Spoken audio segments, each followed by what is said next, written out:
Chaque année, au mois d'avril, le phénomène se reproduit. Par millions, la narcisse des Glénans recouvre les îles et îlots de l'archipel. Une fleur que l'on ne trouve nulle part ailleurs au monde, un moment rare et précieux de la diversité bretonne. Elle est blanche, elle est assez fragile, assez petite et voilà, elle est très jolie.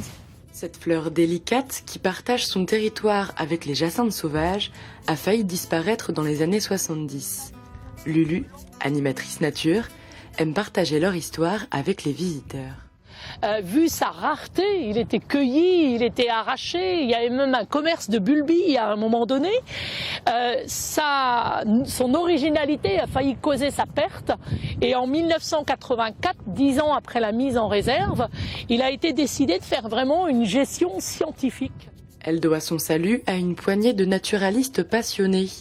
Dans les années 80, on ne compte plus que quelques milliers de pieds au Glénan, les derniers du monde. Une réserve naturelle nationale est donc créée sur 2 hectares pour empêcher l'extinction. On a explosé complètement notre population de narcisses, puisque de 300 pieds environ en 1984, on est actuellement à 286 480 pieds. Donc c'est extraordinaire. Pour arriver à ce résultat, il a fallu inventer des méthodes de sauvegarde et de gestion nouvelles.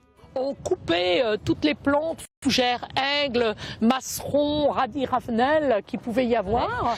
Et en mois de janvier-février, on faisait une haute tonte également. Si la sauvegarde de la fleur est assurée, son origine suscite encore de nombreuses questions auprès des visiteurs. C'est très intriguant, on ne sait pas si c'est un bateau qui les a apportées, on ne sait pas si elles sont apparues ici par la volonté divine. Mais ce mystère ajoute une part de magie supplémentaire. En attendant, profitez-en, leur floraison très fugace ne durera que quelques jours dans l'archipel des Glénans, jusqu'à la dernière semaine du mois d'avril.